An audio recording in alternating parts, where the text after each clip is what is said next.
আজ আমি করম চা আচার বানালাম। সেটা কিভাবে বানালাম আসেন রান্নাঘরে, আসেন আপনাদেরকে দেখাচ্ছি।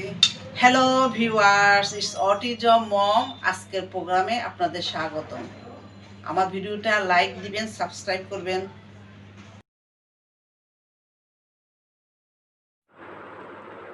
করম চা গাছ দেখতে অনেক সুন্দর। ঢাকা শহরে অনেকে করম চা চেনে না, আবার গাছ চিনবে কিভাবে?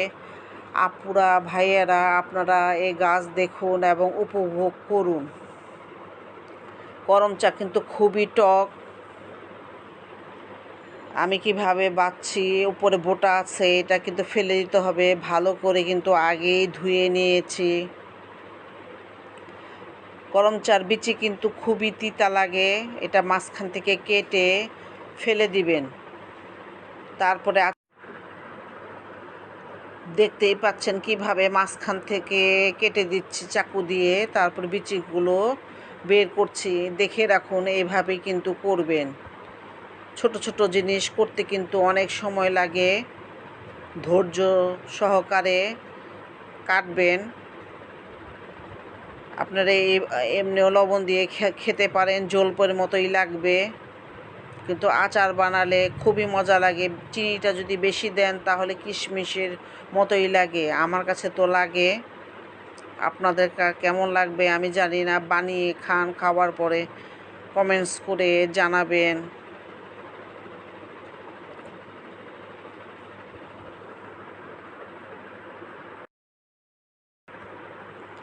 গরম পানির ভিতরে আমি করম চাটা দিয়ে দিলাম। তারপরে একটা বলক আসলে পানিটা ফেলে দিব।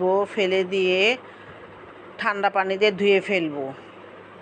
তারপর যেভাবে অন্য অন্য আচার বানাই ঠিক সেইভাবেই কিন্তু আচারটা বানাতে হবে। কোনো কঠিন বিষয় না, খুবই সহজ। দেখতেই পাচ্ছেন, সরিষার তেল দিয়ে দিলাম, তারপর পাঁচফোড়ন দিয়ে দিলাম, এটা গরম করলাম। হলুদ, রসুন, আদা বাটা, গোলমরিচের গুঁড়া, চিনি চিনি আমি প্রায় 1.5 কাপ দিয়েছি। ভিনেগারও আমি 1.5 কাপ দিয়েছি। সব দিয়ে নাড়াচাড়া করব। হলুদও কিন্তু দিয়েছি।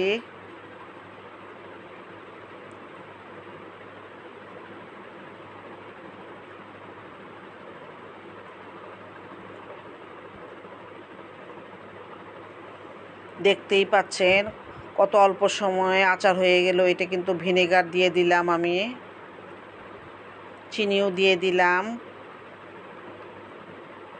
এখন পানিটা শুকানো পর্যন্ত অপেক্ষা করব। হয়ে গেল আমার করম চার আচার।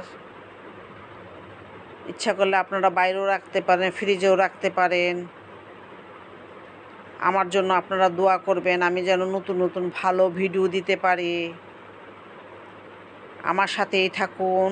আল্লাহ হাফেজ।